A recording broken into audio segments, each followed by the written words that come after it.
Parlons peu, mais parlons bien. Pourquoi mon enfant refuse de faire ses devoirs et comment l'aider? Cette vidéo est la quatrième et la dernière d'une série de 4. Je vous mets en barre de description les liens vers les 3 précédentes vidéos. Et tout de suite, quatrième raison pour laquelle mon enfant est susceptible de refuser de faire ses devoirs, il confirme sa croyance d'incapacité. On est alors face à un enfant qui manque de confiance en lui et qui se dit je ne suis pas capable de faire mes devoirs et je refuse de les faire parce que je ne veux pas me mettre en situation d'échec.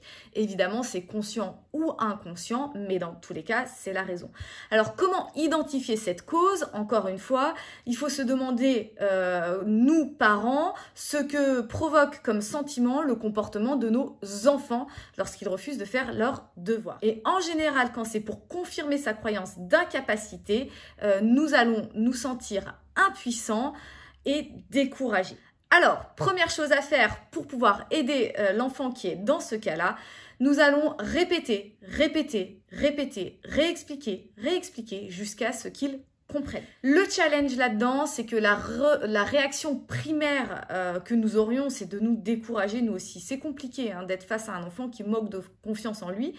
Mais là, il faut pas se décourager. Il faut y aller, il faut répéter et s'assurer qu'il est compris et qu'il voit qu'on est là pour lui et qu'on ne le lâche pas et qu'on ne l'abandonne pas. Deuxième chose, si après avoir répété, on se rend compte que c'est toujours compliqué, on va arrêter le travail qui est demandé et on va reprendre les bases. Je ne sais pas, par exemple, une rédaction à faire en français, on se rend compte qu'il a du mal à conjuguer les verbes, et ben on va reprendre la base, on va reprendre la conjugaison des verbes. Et si ces révisions nous ont pris du temps et qu'on n'a pas eu le temps de terminer l'intégralité des devoirs, c'est pas grave, parce qu'on a réussi à remettre notre enfant en situation de réussite. Là, ça va nous demander aussi à nous du lâcher prise et se dire, c'est pas grave, les devoirs ne sont pas faits en totalité, c'est pas grave.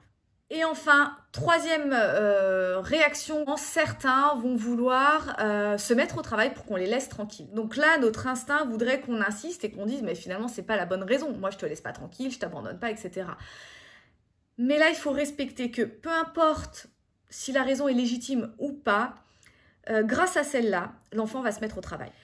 À partir du moment où il est en action, il va se mettre en réussite. Et là, c'est vraiment à nous de faire une pause et de se dire je lâche prise et effectivement je le laisse faire. Il verra aussi qu'on lui fait confiance. Voilà, j'espère que cette série de 4 vidéos vous aura amené quelques solutions.